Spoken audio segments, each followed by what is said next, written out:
մասնավորապես արձագանքներին, որոնք հնչեցին այդ ուղղությամբ, եւ 3 առաջնահերթություններ նա ընդգծել, մասնավորապես համերաշխության մթնոլորտ ձևավորելը, զինված ուժերի մարտունակությունը վերականգնելը եւ դաշնակիցների հետ հարաբերությունների հաստատումը։ Գիտեք, որոշ անհատների արձագանքին, որոնք 3 հնչել են,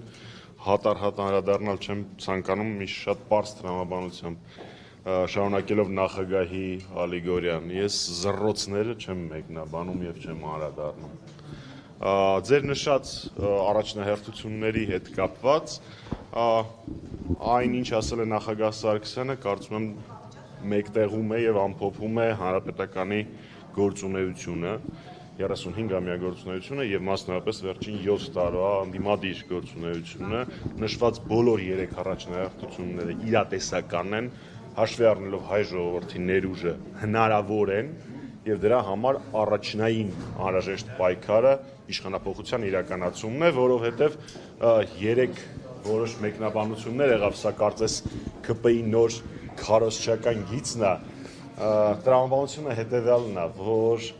Հայաստանի Հանրապետությանը բազմաթիվ անգամներ փորձել են ներքաշել պատերազմի մեջ եւ վերջին փորձը եղել է Արցախի հայաթափումը։ Հիմա այդ նույն տրամաբանությամբ, եթե Աստված մի արասցե հարձակվեն Սյունիքի վրա կամ Գեղարքունիքի մարզի վրա, էլի տենց խրոխտ դեմքով գալու են այս բանների դիմաց կանգնեն ու ասեն, դե Հայաստանին փորձում են ներքաշել պատերազմի մեջ, հարձակվում են Հայաստանի վրա, բայց իրենք հերոսաբար չեն արձագանքում այդ հարձակումներին, դա մեկ, եւ երկրորդ էլի զավեշտը, որը վերջերս քննարկվում է, հարցին թե ինչու Ադրբեջանը չի արձագանքում այսպես կոչված խաղաղության պայմանագրի ստորագրման ամեն օր, ամեն ժամ հնչող առաջարկներին, Փաշինյանը ստատուս է գրում 15 րոպե մեկ դրա մասին եւ այլն, իրենք պատասխանում են, դե Ադրբեջանը անակնկալի է եկել Հայաստանի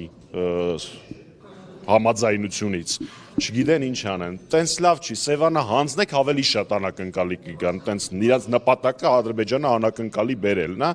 անակնկալի ուրիշ ձև են բերում Ադրբեջանին, իսկ դրանք իրենք ունակ չեն։ Մամիկյանն ամեն դեպքում շատ քննադատվեց այդ էշները կրակում են Հայաստանի տարածքի վրա, գուցե անկարգ են կամ էլ ժողովրդին են վախեցնում։ Նախ հիշեցնենք, որ ժողովրդին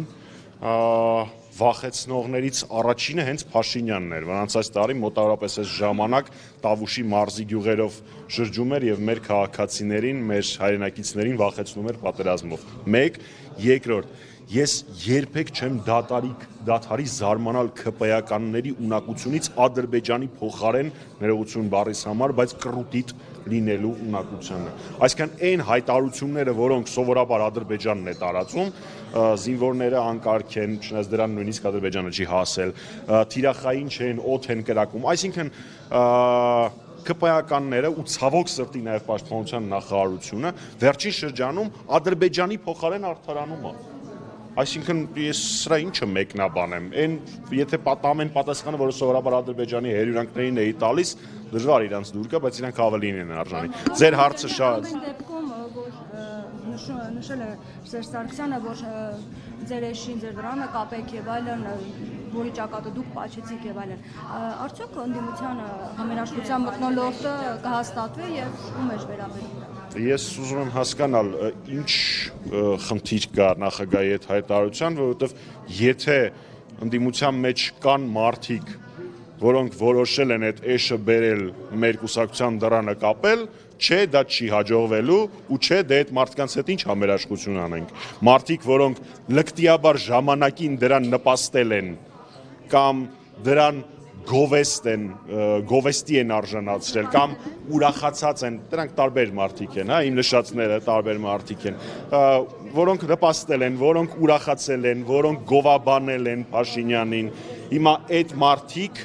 այդ մարդկանց հետ համերաշխության հետ կապված հարցեք տալիս, իրենք հələ թող իրենց նպատակները հստակ նշեն, իսկ համերաշխություն հանրապետականը ցույց է տվել եւ շարունակում է պատրաստական լինել բոլոր այն ընդդիմադիր ուժերին, որոնք իրապես իշխանափոխություն են ցանկանում, որոնք իրապես աշխատում են ամեն օր իշխանափոխության համար, այլ ոչ թե ինչ-որ մանր սեփական խնդիրների լուծման։ Քիչ առաջ այստեղ Նիկոլ Փաշինյանը հայտարարեց իր կարծիքը, որ նոր սահմանադրության ընդունման դեպքում կամ այդ տեքստի գրման դեպքում պետք է նախաբանին այդ առումը անկախության հռչակագրին հանվի նախաբանից։ Դուք ասում եք, որ դա Հայաստանի պետականության չգոյության չլինելու մասին է, այդպես է ինքը հիմնավորում, դուք ինչ եք կարծում նախ ես խնդրում եմ, որպեսզի բոլորը ֆիքսեն, ախր նույն հնարքն է անում Փաշինյանը, անդադար։ Սկզբից վայ չէ, ոչ մի դեպքում մենք տենց բան չենք անելու, հետո վայ կարող է անենք, հիմա կարծում եմ կարելի է անել, հետո այդ ամեն ինչը հայտնվելու է տեքստում։ Դա մեկ, այսինքն նույն հնարքն է, ինչպես արվեց Արցախի պարագայում, ինչպես արվեց առհասարակ սահմանադրական փոփոխությունների հետ կապված, նույն հնարքն է։ Հաջորդը Հայաստանի Հանրապետության չգոյության միակ վտանգը դա Փաշինյանի իշխանության մնալն է, դա երկուս։ Եվ երրորդ, բացի նրանից, որ դա ակնհայտորեն Ադրբեջանի պահանջն է, դա չի թաքցվում, նույնիսկ Ադրբեջանը չի, այսինքն Փաշինյանը այնքան հնարավորություն չունի նույնիսկ Ադրբեջանին խնդրի գոնե բացահայտ մի պահանջեք այդ դա, որ ես կարողանամ իմ ժողովրդին խաբել։ Նույնիսկ այդ չի կարողանում Ադրբեջանին խնդրել։ Ես վստահ եմ, որ խնդրել, ու մերժում է ստացել։ Այս ամբողջ ընթացքը դա է ցույց տալիս։ Բայց եթե վերադառնանք այդ դրդապատճառներին, դա ոչ միայն Ադրբեջանի պահանջն է, այլ նաև Փաշինյանի մոլուցքը։ Փաշինյանը մոլուցք ունի,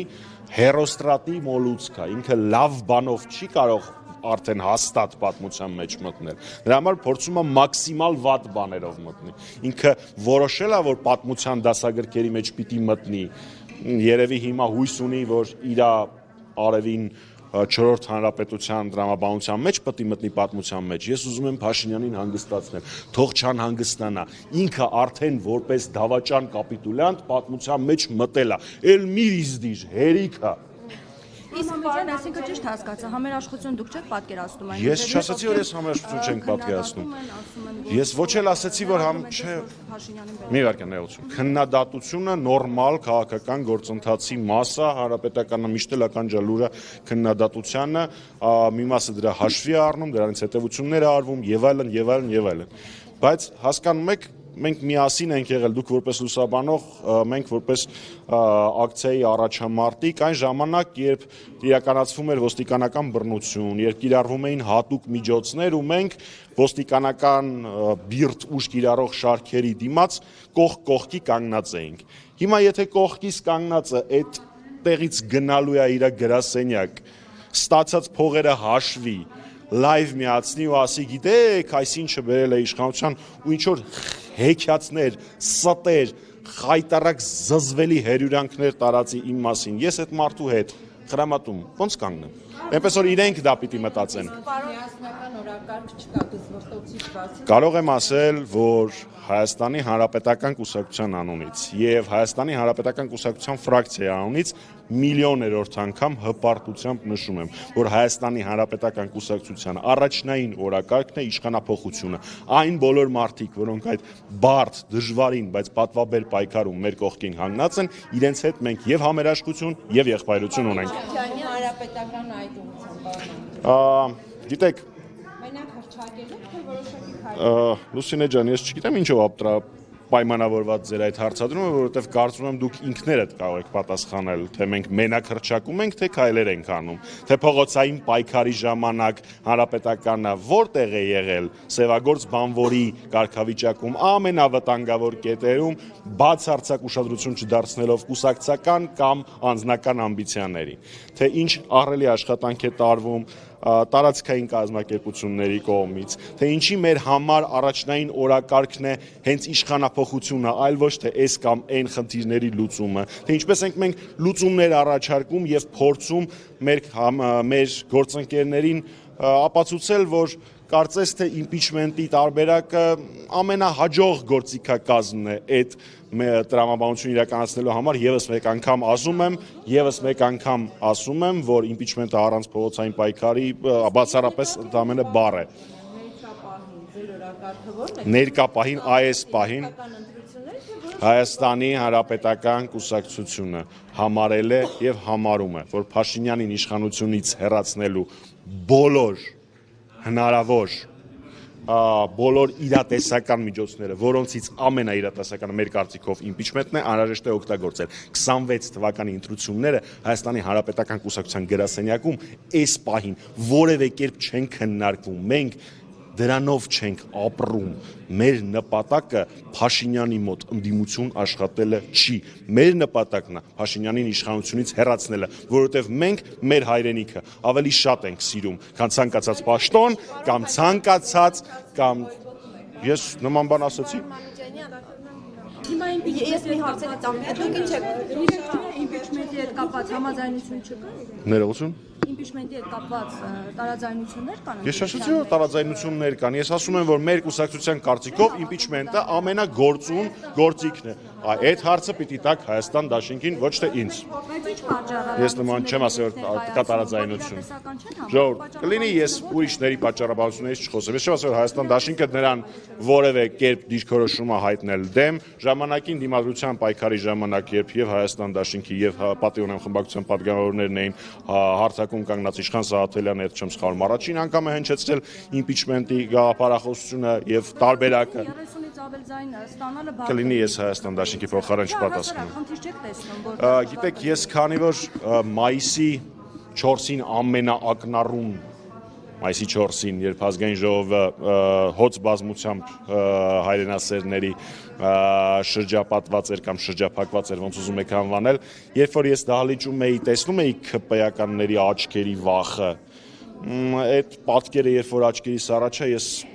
գրեթե կասկած չունեմ, որ լայն հասարակական կոնսոլիդացիայի պարագայում դա լիովին իրատեսական եւ լիովին լուծելի խնդիր է։ Եվ պարոն Մամիջանյան, դուք ինչ եք կարծում, արդեն այս հայտարարությունից հետո հնարավոր է Բաքու տեսնելով, որ այդ հռչակագիրը հանվելու է ստորագրի խաղաղության պայմանագիրը, եւ երկրորդ հարցը, եթե գնում է իշխանությունը այս ճանապարհով, այսինքն հանրաքվե, որով նաեւ հանվելու է այդ հռչակագիրը, եթե գնա այս ճանապարհով, ինչ է անելու ընդդիմությունը, դա թույլ չտալու համար։ Գիտեք, ինձ թվում է, որպես ես կարողանամ այդ հարցին պատասխանեմ, եթեները մի քիչ շատ են նախադասության մեջ, բայց եկեք փորձեմ ամեն դեպքում տրամաբանությունը ներկայացնեմ։ Մեկ, ես կարծում եմ իմ անձնական կարծիքն է, որ Բաքուն լավ էլ տեղյակ էր Փաշինյանի այսօրվա հայտարարությունից։ Սովորաբար Բաքուն եւ Անկարան շատ ավելի շուտ են տեղեկանում հայրենիքը ծախելու, դավաճանելու պլաններից, քան Հայաստանի Հանրապետության քաղաքացիները։ Ուստի թույլ տվեք կասկածեմ, որ Բաքուն տեղյակ էր, իսկ գուցե, չգիտեմ, իրանք WhatsApp-ով են իր հետ շփվում, ինչով մի WhatsApp-ի նամակել Փաշինյանն է ստացել, բայց դա իհարկե կեսկատակ։ Երկրորդ, ես խիստ, շատ խիստ կասկածում եմ, որ Փաշինյանեն ունակ են ապահովել հանրաքվեի համար անհրաժեշտ բավական մեծ թվով ձայների քանակը, դա բավական բարձր, բավական ավարտեմ, էլի, բավական բարձր, բավական բարձր ցենզա այնտեղ 600,000-ից ավել քվե անհրաժեշտ, ես խորը կասկածներ ունեմ, էլի ոչ միայն սոցիոլոգիայի վրա հիմնվելով, որ Փաշինյանի վարկանիշը ամենացածրն է, պատմական մինիմումն է իր վարկանիշի, այլ նաև այն բարձ պատճառով, որ մինչև ես չեն արել։ Եթե իրանք վստահ լինեին, որ կարողանալու են դա անցկացնել, հաստատ հայրենասիրությունից դրդված որևէ գործողություն չէին անի, իրանք կդնեին այդ հարցը հանրաքվեի, ուստի կարծում եմ, շեմը ես, չէ, հարցը դրան չէր վերաբերվում։ Լուսինեի հարցը վերաբերվում էր թույլ կտակ պատասխան։ Հարցը վերաբերվում էր, Լուսինեի հարցը ենթադրում է, որ վերաբերվում էր, որ նույն օրը համապետական ընտրություն եւ հանրաքվե իրականացնել հնարավոր չի։ Այդ նորմը, եթե ես ճիշտ եմ հիշում, հնարավոր է փոփոխել նաեւ ազգային ժողովում ու դրա մեծամասնությունը Փաշինյանենք ունեն։ Բացառում եմ ես դա թե չէ։ Ոչ, իհարկե չեմ բացառում, որովհետեւ այն խրոխտությամբ, որոնք իրանք բերել են եւ փակցրել են Հայաստանի Հանրապետության քարտեզ ազգային ժողովում, նույն խրոխտությամբ ես վստահ եմ, որ իրանք ունակ են բերել Ադրբեջանի դրոշը։ Հանրաքվեն, որը դուք կասկածում եք, որ այլ դեպքում չի անցնի։ Բնականաբար դա իրենց կյանքը մի քիչ կհեշտացնի, թե իրենց կյանքը հեշտացնելու ճանապարհներից որ մեկով իրենք կգնան։ Ես հիմա չեմ կարող կանխատեսել, բայց եկեք մի բան էլ եթե թույլ տաք ասեմ, հա։ Շատ են ՔՊ-ականները փորձում ներկայացնել, այ մեր առաջարկած տարբերակը սա է, բա այլ ընտրանքը որն է։ Այս ձևակերպումը տեղին էր կես տարի, մի տարի առաջ, երբ որ իրենք ներկայացրեցին իրենց տարբերակը, ընդդիմությունը այն մանրամասն եւ փաստարկված քննադատում էր, բայց իրենք ամեն դեպքով գնացին այդ ճանապարհով։ Հիմա մենք արդեն տեսնում ենք, որ այս ճանապարհը իրենց առաջարկած ճանապարհը, այսինքն բռնաբարվելուց հաճույք ստանալու, թուլանալու եւ հաճույք ստանալու ճանապարհը, վատագույն արդյունքի է բերում։ Ակնհայտ Ադրբեջանը չի համաձայնվում, ինչքան զիջում անում են Ադրբեջանը նոր պահանջներ է ներկայացնում, այսինքն արձանագրում ենք իրանց ընտրած տարբերակը վատագույնն է։ Դրա այլընտրանքային կան բազմաթիվ տարբերակներ։ Տարբերակ համար 1 ամեն դեպքում պարտադրել, որպեսզի բանակցային գործընթացը տեղի ունենա միջնորդի կամ երաշխավորի ինստիտուտի առկայությամբ, ընդ որում խնդրում եմ ուշադիր լինել։ Ես որևէ երկրի կամ միջազգային կազմակերպության մասին չեմ խոսում։ Ես խոսում եմ առհասարակ սկզբունքի մասին։ Տիկին Շավերդյանի նշած Թուրքիայի միջնորդության հետ կապված, հիշում եք, ես դրա մասին եւ իմ գործընկերները շատ անգամներ ասել էինք, հեքիաթներ էին ԿՊ-ականները ասում, վայ, չէ, ոնց թե ինչի համար եւ այլն եւ այլն։ 2 շաբաթ առաջ, 1 օրվա ընթացքում տեղի է ունեցել 2 հեռախոսազրույց։ Առաջինը ԱՄՆ պետքարտուղար Մարկո Ռուբիոյի եւ Նիկոլ Փաշինյանի եւ դրանից անմիջապես հետո ըստ լրատվականների ըստ տրված հաղորդագրությունների Մարկո Ռուբիոյի պետքարտուղար Մարկո Ռուբիոյի եւ Թուրքիայի արտգործնախարար Հական Ֆիդանի հեռախոսազրույցը, որի տարածած հայտարարության մեջ նշվում էր, որ Մարկո Ռուբիոն հայցել է Թուրքիայի աջակցությունը կամ օգնությունը, ոնց ուզում եք ձևակերպել, Հարավային Կովկասում, այդ թվում նաև Հարավային Կովկասում խաղաղության ապահովման հետ կապված։ Դա բարդ միտք չի, այդտեղ մեկնման որևէ խնդիր չկա, այսինքն նույն օրը խոսում էինք Փաշինյանի հետ, ու նույն օրը դրանից խոսում է Հական Ֆիդանի հետ։ Պարոն Մամեջանյան, հնարավոր է ընդդիմությունը այս օրակարգը տապալելու կամ դրա ընդվզելու համար, օրինակ, ոչի ճակատ ձևավորի եւ այդ նորից եմ ասում, եթեները շատ են, ախր նույնիսկ մենք այդ ճանապարհով քննարկումներ կամ Հայաստանի Հանրապետական կուսակցությունը բոլոր հնարավոր գործիքները կկիրառի, որպեսզի Փաշինյանին չհաջողվի վերջակետ դնել երրորդ հանրապետության գոյության վերջակետ դնել։ Մենք դրա համար ամեն ինչ կանենք։ Գործիքները շատ են։ Մենք դրանով զբաղվում ենք նաև հիմա։ Գիտեք, Տիկին Շավերդյան, ես իհարկե հասկանում եմ, որ այդ վերնագիրը շատ ավելի հնչեղ կլինի, բայց դա վիճարկեի դա, բայց դա ճիշտ հասցեագրված նախադասություն չի։ Կարծում եմ հանրապետականին մեղադրել նման բանի համար վերջին առնվազն բոլոր պայքարների ընթացքում տեղի ունեցած եւ հանրապետականի դրսեւորած պայքարի տրամաբանության մեջ մի տեսակ ինձ թվում է անկեղծ չի։ Այլ դրա մասին հետագայում։